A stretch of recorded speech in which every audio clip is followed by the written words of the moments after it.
धन्य जे दीन संत दर्शनाचा, धन्य जे दीन संत दर्शनाचा, अनंत जन्मीचा शिन गेला, मज वाटे त्यासी अलिंगन द्यावे, कदा न सोडावे चरण त्यांचे.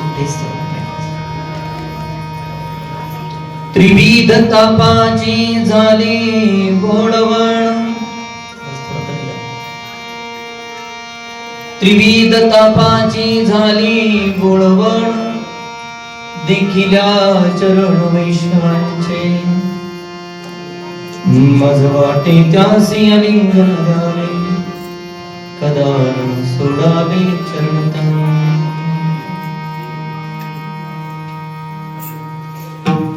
एका जनार्दनी घडो त्यांचा संग, एका जनार्दनी घडो त्यांचा संग, न भावावियो जन्मो जन्मी, मज वाटे त्यासी अलिंगन द्यावे, कदा न सोडावे चरण. पंढरीच्या देवराया दंडवत तुझी पाया, ओम नमो ज्ञानेश्वरा करुणा करा दयाळा, तुमचा अनुग्रह लादलो पावन झालो शरणागती. नमो सद्गुरु तुकया ज्ञानदीपा, नमो सद्गुरु सच्चिदानंद,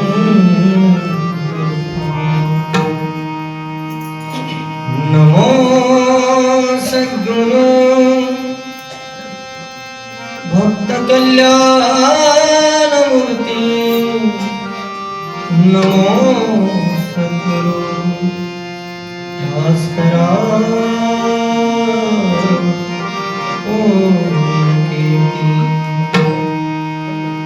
लोकाभिराम वर्णरंगधीरं, राजीव नेत्रं रघुवंशनाथं, कारुण्यरूपं करुणाकरं श्रीरामचन्द्रं शरणं मनोजवं मारुततुल्यवेगं, जितेन्द्रियं बुद्धिमतां वरिष्ठं, वातात्मजं वानरयूथं, श्रीरामदूतं शरणं प्रपद्ये. घ्यावी घ्यावी माझी सेवा, दीना दुर्बळाची देवा, दीना दुर्बळाची देवा, दीना दुर्बळाची देवा. घ्यावी माझी सेवा, दीना दुर्बळाची देवा, दीना दुर्बळाची देवा.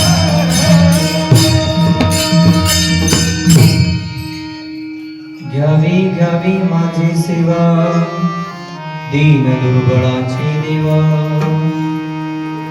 मस्तक हे पायावरी वारकरी संतांच्या, असो नसो भावालो तुझी आठाया, कृपा दृष्टी पाहे मजकडे पंढरी राया. धन्याची दीन संत दर्शनाचा अनंत जन्मीचा शिन गेला. मज वाटे त्यासे अलिंगन द्यावे, कदा न सोडावे चरण त्यांचे. प्राप्त प्रसंगी आजच्या कीर्तन रूपी सेवेकरता निवडलेला अभंग पैठण निवासी शांतिप्रभू एकनाथ महाराज यांचा त्यांच्या गात्यातील संत प्रकरणातील असून या अभंगामध्ये नाथ बाबा संतांच्या दर्शनाचा फललाभ सांगतायत. एवढंच नाही, संतांच्या चरणाचा फललाभ सांगतायत. आणि ऐका, ज्या संतांच्या दर्शनाचा फललाभ सांगतायत, ज्या संतांच्या चरणाचा फललाभ सांगतायत, त्या संतांच्या संबंधाने एक सुंदर इच्छा व्यक्त करतात. विठाला विठाला विठाला.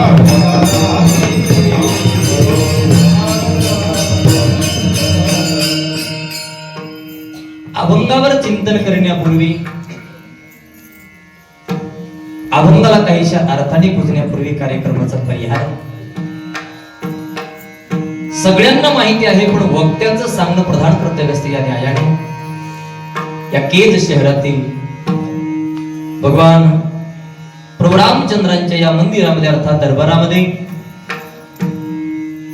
सद्गुरु दुंडा महाराज देगलूरकर आणि सद्गुरु मातोश्री कृष्णामाई यांच्या पुण्यतिथीचं पवित्र औचित्य साधून त्या पुण्यतिथी महोत्सवाच्या निमित्ताने या ठिकाणी हा 8 दिवसाचा नाम सप्ताह संपन्न होतो आहे. याच मंदिरामध्ये काही दिवसापूर्वी ज्ञानेश्वरी जयंतीचं औचित्य साधून त्रैदिनी सप्ताह संपन्न झाला होता. आणि आता दुंडा महाराजांच्या आणि कृष्णामाईंच्या पुण्यतिथीचं पवित्र औचित्य साधून 8 दिवसाचा नाम सप्ताह संपन्न होत आहे. आपल्या सर्वांच्या उपस्थितीने, सहकार्याने, गुणीजनांच्या साथीनं हा नाम सप्ताह संपन्न होतो आहे. आणि या 8 दिवसातील नाम सप्ताहामधील 5व्या दिवसाची कीर्तन सेवा वंदनीय पूजनीय अण्णा, वंदनीय पूजनीय भैया यांच्या आज्ञेमुळे सेवेचा योग. विठाला विठाला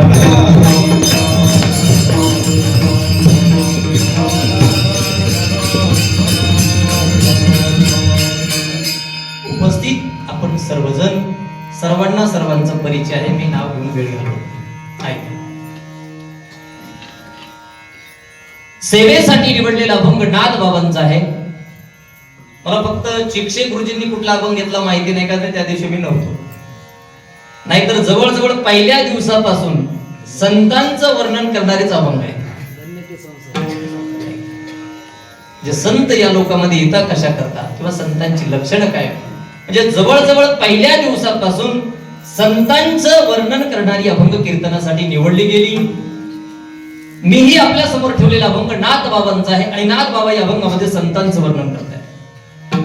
एका महान संतांच्या पुण्यतिथीचा महोत्सव असेल तर संतांच्या पुण्यतिथीच्या निमित्ताने संतांचंच वर्णन करावं, व्हावं, घडावं म्हणून या अभंगाची नियुक्ती. विठाला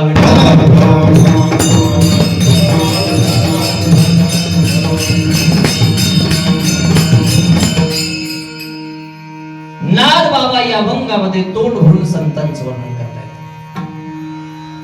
तर सद्गुरु दुंडा महाराजांच्या चरित्राच्या बाबतीमध्ये गणेश महाराजांनी बराच त्याला उजाळा दिला, उलगडा केला.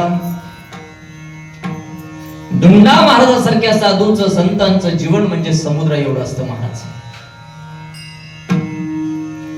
त्यांचं वर्णन कराय आमची वाणी म्हणजे काय टिवटिवी सारखी, टिवटिवीची चोच असते. कितीही एखाद्या टिवटिवीने आपल्या चोचेने समुद्र मोकळा करायचा ठरवला तरी होत नसतो, होणारच नाही. अशा साधूंचं जीवन म्हणजे समुद्रासारखं असते. आणि आपली वाणी म्हणजे एका टिवटिवीप्रमाणे असते. नाथ महाराज या अभंगामध्ये संतांचं वर्णन करतायत, दर्शनाचा फललाभ सांगतायत, चरणाचा फललाभ सांगतायत.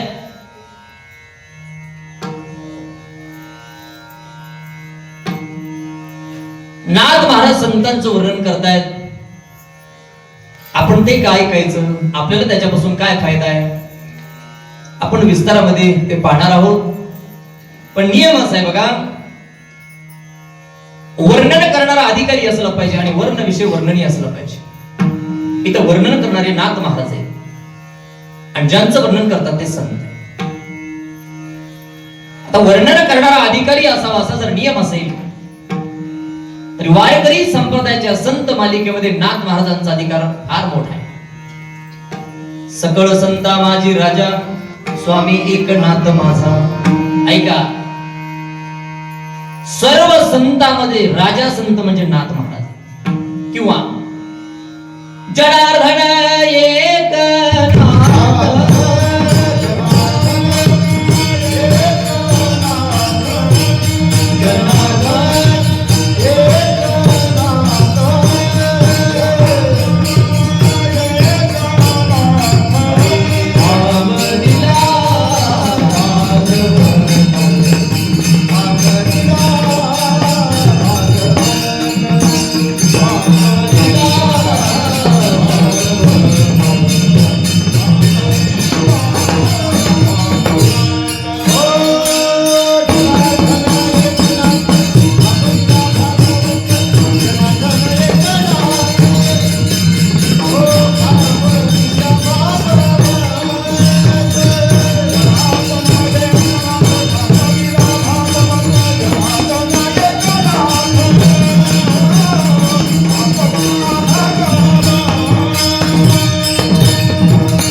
जनार्दन एकनाथ खांब दिला भागवत. बघा, संप्रदायाची इमारत आपल्या सगळ्यांना माहिती आहे. ज्ञानदेवी रचिला पाया.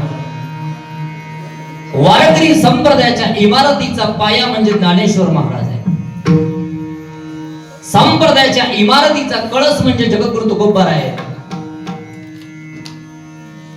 ही इमारत ज्यांनी मोठी केली ते संत नामदेव महाराज आहेत आणि संप्रदायाच्या इमारतीचा खांब म्हणजे नाथ महाराज आहेत. विठाला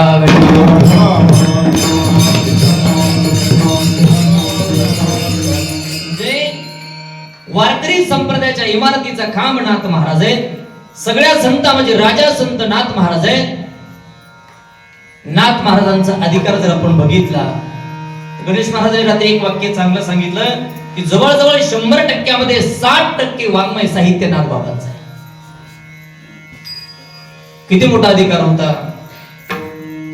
द्वारकेची मूर्त एकनाथा घरी, पाणी वाहे घरी कावडीने, श्रीखंड्या चंदन उगाडून करी, वसते गंगा तिरी धुतासे, निळामणे देव राबे त्यांचे घरी, दत्त चोपदारी करीतासे, श्रीखंड्या चंदन उगाडून करी, वस्त्रे गंगा तेरी धुतासे.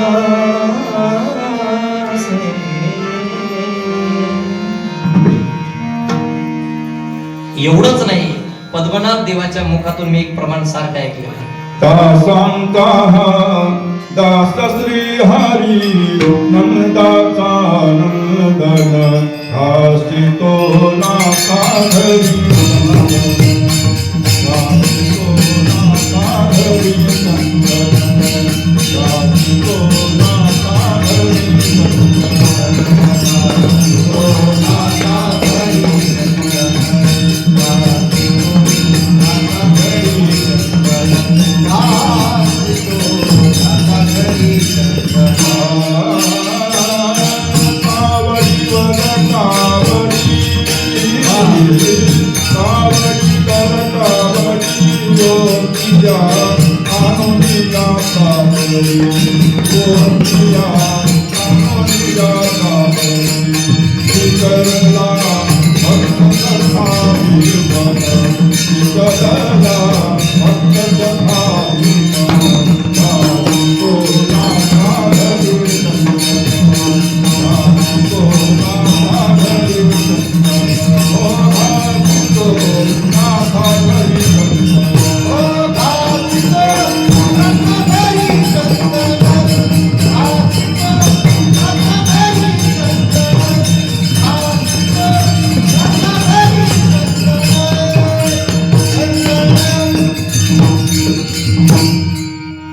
दासाचा तो दास श्री हरी नंदाचा नंदन दासी तो नाता घरी चंदन. भगवान महाराजांच्या कीर्तनामध्ये एकदा देवाने हे प्रमाण गायलं होतं आणि मला ते लय आवडलं. मला खरं सांगू का, रोजच आम्ही कीर्तनाच्या माध्यमातून रोज नवीन नवीन गावात जातो. रोजच एवढे चांगले गायक वादक आम्हाला भेटायला.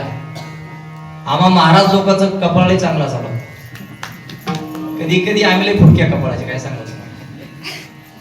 कालच्या दत्त जयंतीला आपल्या तालुक्यात मी कीर्तन करत होतो. आपल्याच तालुक्यात, नाव सांगत नाही, लोक काढी लावते. अभंग होता धरी अवतार विश्व ताराबाई यात्रेची अनसुया गरोदर. त्याचं द्रुपदे ऋतुकाळ हेमंत नक्षत्र रोहिणी. त्याचा उत्तरार्ध आहे शुक्ल पक्ष दिनी पूर्ण तिथी. नीट आहे का, मी पुढं म्हणायचो शुक्ल पक्ष दिनी पूर्ण तिथी, माझ्या मागे एक जण म्हणायचा शुक्ल पक्ष दिनी पुण्यतिथी. काल महाराजाची पुण्यतिथी. अवघड आहे मला. कधी कधी आपण म्हणावं तुका म्हणे वाणी आणि कुणीतरी म्हणावं तुका म्हणे मामी. ही मामी तिकडे लक्ष द्या. गासी तो नाता घरी चंदन. विचार करा थोडा. अरे ज्यांच्या दारामध्ये साक्षात दत्त प्रभू द्वारपालाचं काम करत आहे, ज्यांच्या घरी भांडे घासण्याचं पाणी भरण्याचं काम भगवान परमात्मा करतोय, त्या नाथ महाराजांचा अधिकार काय कमी असेल? संसार करत असताना आम्हाला जर कशाची गरज पडली तर शेजारी लोक आमच्या मदतीला धावत नाही, ही आमची योग्यता आहे. पण जिथे देव ज्यांच्या घरामध्ये काम करतो त्या नाथ बाबाचा अधिकार कमी असेल का? अजून एक प्रमाण देतो. न सांगता करी सर्व काम भक्त समागमे सर्व भावे हरी. न सांगता करी सर्व काम. संतांच्या घरी देवानं काम केली, सांगायची सुद्धा गरज नव्हती. मनाने दिसल ते काम भगवान. असे भक्ताची ये घरी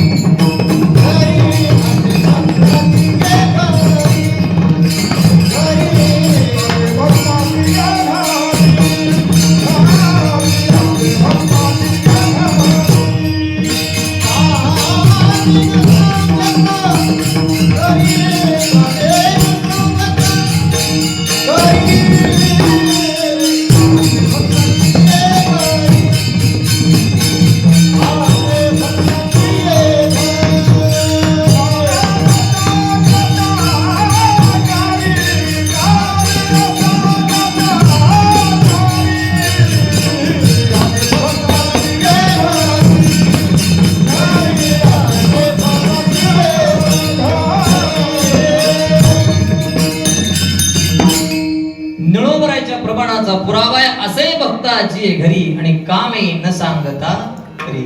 ऐका, देव ज्यांच्या घरामध्ये न सांगता काम करत असेल त्या संतांचा अधिकार काय कमी असेल? तुम्हाला प्रमाण सगळ्यांना पाठे. कावडीने पाणी घरी ज्या घरी चक्र पाणी वाहे ते पाणी भरत होता. मला थोडे अजून पुढे जाऊन बोलायचं. एवढंच नाही, अबीर गुलाल उदळीत नाता घरी नाचे माझा सखा. साक्षात पंढरीचा पांडुरंग किंवा द्वारकेचा कृष्ण द्वारिकानाथ श्रीकंठाचा वेश धारण करून नाथ महाराजांच्या घरी पाणी भरायचा, दिसल ते काम करायचं. एवढंच नाही, नाथ महाराजांचं कीर्तन भजन चालू झालं तर कीर्तनामध्ये नाचायचा. अजून मला थोडे पुढे न्यायचंय. नाथ महाराज रोज त्यांच्या वाड्यामध्ये भावार्थ रामायण सांगायचे. ऐकायला इतके लोक यायचे. नाथ महाराजांच्या घरामध्ये बसायला जागा पुरत नव्हती. आणि बघा, बसायला जागा पुरत नव्हती, एवढे लोक येत होते की ते रामायण ऐकाय. म्हणजे काय सगळेच राम भक्त नव्हते. ऐकायला येण्याच्या पाठीमागे लोकांचा फायदा होता. ऐकून परत जात असताना नाथ महाराज रामायण संपलं, लोक घरी चालली की प्रत्येक माणसाला 1 किलो गुळ आणि 1 किलो हरभऱ्याची डाळ देत होते. जिथं माणसं कीर्तनाला येत नाही तिथं हा नियम चालू केला पाहिजे. बसायची जागा पुरायची नाही, एकमेकाच्या अंगावर बसायची वेळ. कीर्तन म्हणू द्या, डाळ गुळ भेटायला लागला. चला ऐका, नाथ महाराज भावार्थ रामायण वाचत ऐका, वाचताय सांगतायत. मला जे सांगायचं ते पुढे ऐका. 2-4 बघा भावार्थ रामायण मी आपल्या समोर ठेवतो. प्रभू रामचंद्र वनवासाला चालले आणि भावार्थ रामायणामध्ये नाथ महाराज वर्णन करतायत राम वनवासाला जाताना प्रसंग काय होता. वना जाता रघुनंदन गाईचे गळती लोचन अश्वगज करी रुदन दुःखी पाषाण उलताती डोहीचे अटता जीवन जेवी तळमळती मीन तेवी अयोध्येचे जन रामा विन तळमळते बाळ माझा केविलवाणी कुठे पेशील बाळा पाणी कसा खोकला कैवल्यदानी परतु रे श्रीरामा. अरे माझ्या श्रीरामा नको जाऊ बाळावणा मज आला प्रेम पाना कवना पाजो राघवा.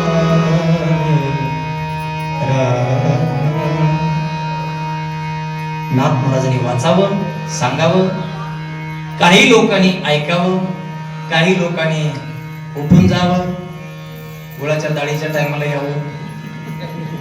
मला याच्या पुढे जायचंय. सगळ्या लोकांच्या पाठीमाग एक फाटक आसन टाकून श्रीखंडाचा वेश धारण केलेला देव बसायचा आणि जीव तोडून रामायण ऐकायचं.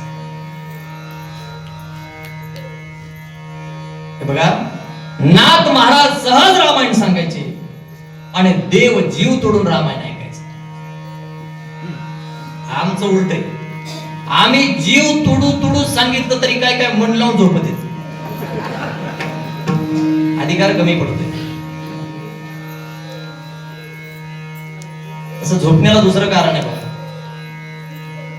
ज्याला कथा आणि कीर्तन श्रवण करायची, नीट ऐका, श्रवणाला येण्याच्या अगोदर माणसाने जेवण मापात करीत केलं पाहिजे, मापात हिशोबात. नाही तर लोक काही लोक मरुस्त खाते तर कीर्तन ऐकत बसतात. खाण्याचा परिणाम असा होतोय, कीर्तन येतंय रंगात आणि झोप येते अंगात. झोप बाजूला जात नाही आणि कीर्तन डोक्यात बसत नाही, श्रवणाचा फायदा होत नाही. ऐका, कधी कधी आम्ही किती चांगलं सांगा, बऱ्याच लोकांना झोप येते. नाथ महाराज सहज सांगतात, देव जीव तोडून ऐकतोय. थोडा विचार करा. ज्यांचं रामायण सर्वांगाचे कान करून भगवंत ऐकतो, 36 वर्षे त्यांच्या घरी पाणी भरतो, दत्तप्रभू चोपदाराचं काम करतायत. ज्या नाथ बाबांच्या घरामध्ये देव न सांगता एवढी कामं करत असतील, त्या नाथ महाराजचा अधिकार कमी असेल. विठाला का सांगितलं? नाथ महाराज संतांचं वर्णन करतायत. वर्णन करणारा अधिकारी असावा नाथ महाराजांचा अधिकार आहे. वर्ण विषय वर्णनीय असावा. ज्यांचं वर्णन करतात ते संत या जगाच्या पाठीवर काही माणसं माननीय असतात, काही आदरणीय असतात, पूजनीय असतात, काही तेजनीय असतात, पण संत मात्र वर्णनीय असतात. लक्षात ठेवा. अरे नाथ महाराज संतांचं वर्णन करते, यात नवल काय? वैष्णवाची कीर्ती गायली पुराणी,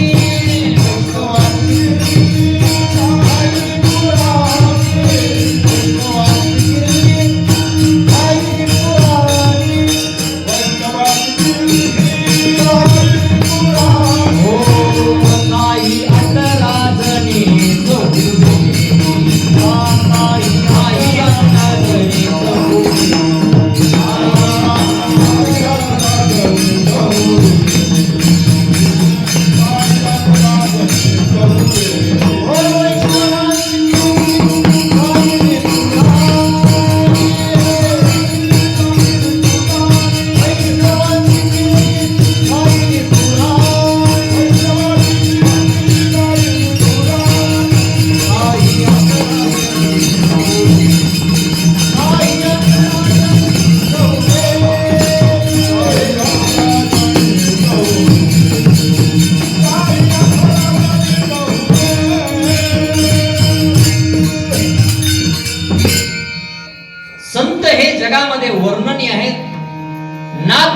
वर्णन करतील सोडा, वैष्णवाची कीर्ती गायली पुराणी, साही 18 जणी, चहुवेदी 4 वेद 6 शास्त्र आणि 18 पुराण सुद्धा संतांचं वर्णन करतात. का संत वर्णनीय. एक वाक्य सांगू का? देवाचं वर्णन करा, फक्त देव प्रसन्न होईल. नीट ऐका. देवाचं वर्णन केलं तर फक्त देव प्रसन्न होईल, संतांचं वर्णन केलं तर संतासहित देव प्रसन्न होतो. विठाला विठाला. तुका म्हणे संत सेवा हेची देवा उत्तम, किंवा तुका म्हणे देवा त्यांची केली पावे सेवा. संतांची सेवा जर केली तर त्याला देवाची सेवा करायची गरज पडत नाही. संतांची केलेली सेवा भगवंताला जाऊन मिळते. विठाला विठाला. म्हणून वेद शास्त्र पुराण सुद्धा संतांचं वर्णन करतात. थोडं पुढे चला. पूर्ण विश्वाची सत्ता ज्या भगवंताच्या हातामध्ये, त्याच्या मुखामध्ये सुद्धा कुणाचं वर्णन असेल तर ते संतांचं. वाऱ्या हाती चाले सज्जनाचे, कीर्ती मुख त्यांचे नारायण. कीर्ती मुख त्यांचे नारायण म्हणजे भगवंताच्या मुखामध्ये सुद्धा ज्यांचं वर्णन आहे त्या पात्राचं नाव आहे संत. ऐका, भक्तीचे 2 प्रकार आहेत. ऐका, भक्तीचे 2 प्रकार आहेत. एक सामान्य भक्ती आणि दुसरी श्रेष्ठ भक्ती. ऐका, एक सामान्य भक्ती आणि दुसरी श्रेष्ठ भक्ती. ऐका, आपण देवाची आठवण काढणं याला सामान्य भक्ती म्हणायचं, देवानं आपली आठवण काढणं याला श्रेष्ठ भक्ती म्हणायचं. आपण देवाकडे जाणं सामान्य भक्ती, देवाने भक्ताकडे येणं श्रेष्ठ भक्ती. सुखे येतो घरा श्रेष्ठ भक्ती आहे. आणि बघा, मनापासून जी माणसं भजन करतात, भक्ती करतात, सेवा करतात, भगवंताची पूजा करतात, तुकाराम महाराज म्हणतात अशा माणसाला नलगती सायास जावे वनांतरा, सुखे येतो घरा. आपण देवाकडे जाणं सामान्य भक्ती आहे, देवाने आपल्याकडे येणं श्रेष्ठ भक्ती. आपण देवाचं वर्णन करणं किंवा भक्ताने देवाचं वर्णन करणं ही सामान्य भक्ती, भगवंताने भक्ताचं वर्णन करणं श्रेष्ठ भक्ती आहे. विठाला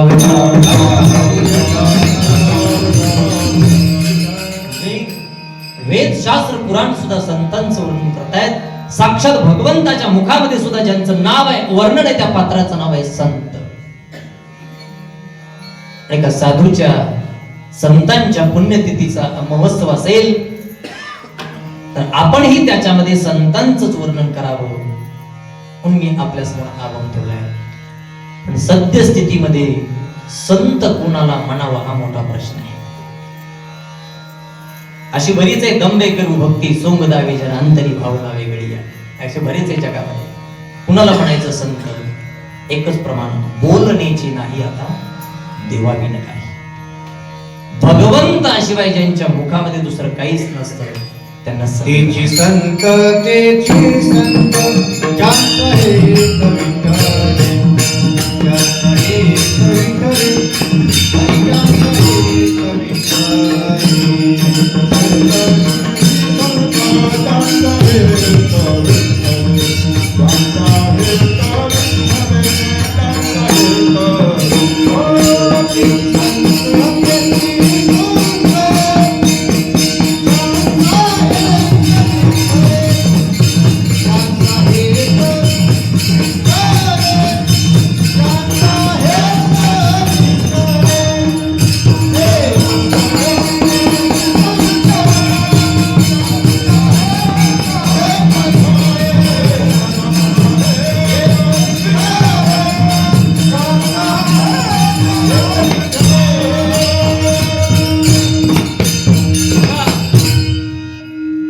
भगवंताच्या नाम चिंतनाशिवाय जे दुसरं काही जाणत नेणत नाही त्यांना म्हणायचं संत. एक प्रमाण सगळ्यांच्या पाठ आहे, देह जाओ आत्मा राहो पण पांडुरंगी.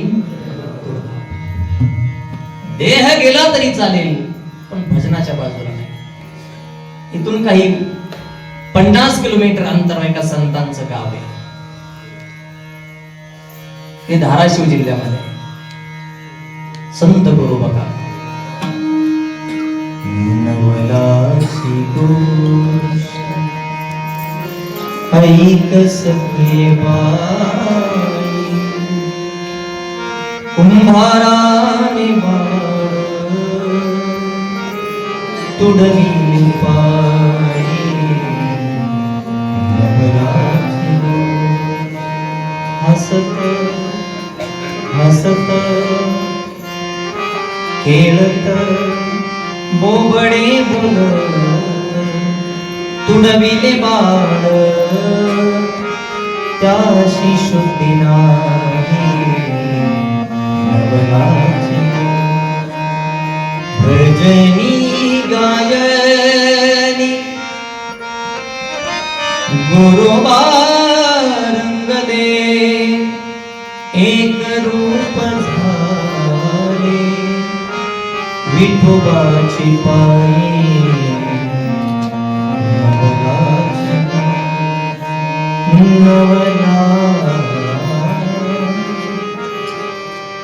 नवलाची गोष्ट ऐक सखी बाई कुंभाराने बाळ तुडविले पायी नवलाची गोष्ट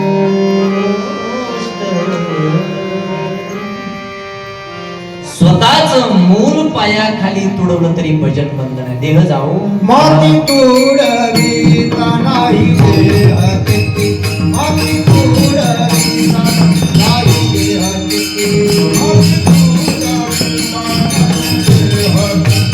माती तुडवी नाही देह ओ माती तुडवी नाही देह किती माती तुडवी नाही देह किती माती तुडवी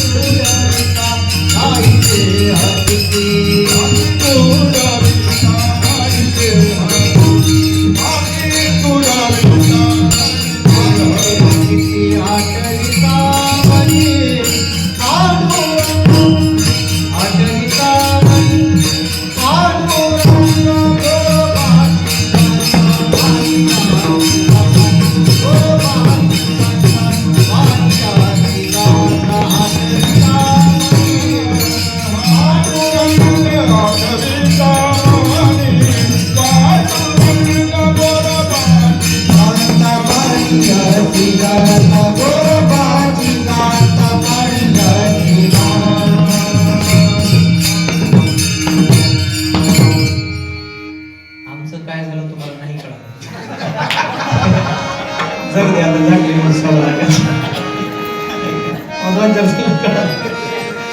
कुणी दिवस टाकीला असं दे चला. ऐका देह गेला तरी गेला पण भगवंताच्या भजनाला जे बाजूला सारत नाही ते संत. संतांच्या किती व्याख्या सांगतात. तुका म्हणे सुख पराविया सुखी अमृत हे मुखे श्रवत असे. दुसऱ्याच्या सुखाने जो सुखी होतो आणि दुसऱ्याच्या दुखाने जो दुःखी होतो त्याला संत म्हणायचं. मागल्या 4 दिवसामध्ये तुम्ही अनेक प्रमाणात अनेक ओव्या ऐकल्यात. संत कुणाला म्हणायचं ऐका.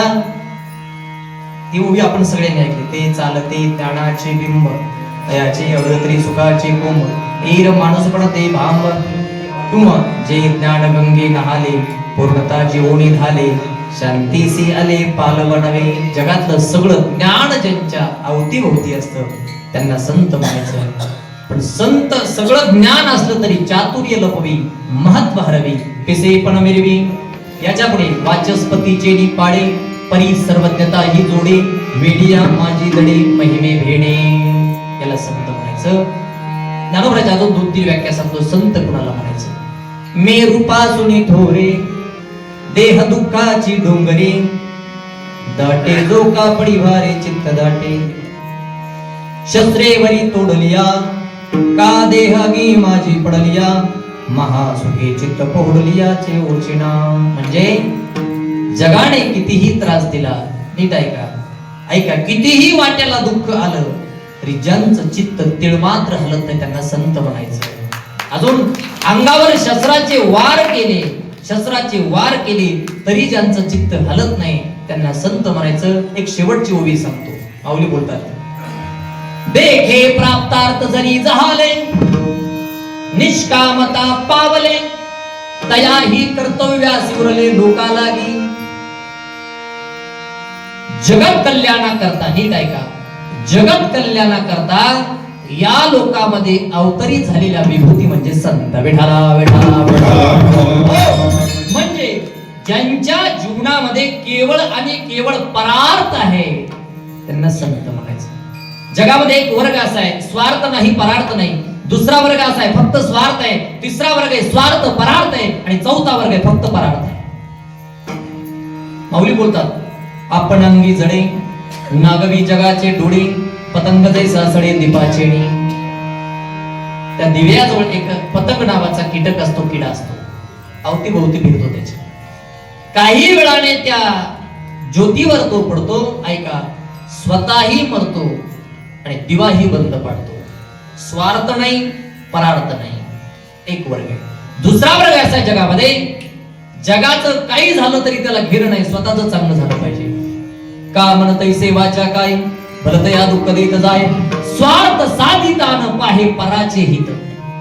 जगाचं वाटोळ झालं तरी चालेल पण माझं चांगलं झालं पाहिजे असा स्वार्थी वर्ग आहे. तिसरा एक वर्ग या जगामध्ये स्वार्थही आणि परार्थही. त्याच्यासाठी माऊली दोन उदाहरण देतात. त्याच्यातलं पहिलं उदाहरण आहे, रात्रीचे अंध फेडीत स्त्रीचे रावडी उघडीत, निगे जैसा भास्वत प्रदक्षिणा.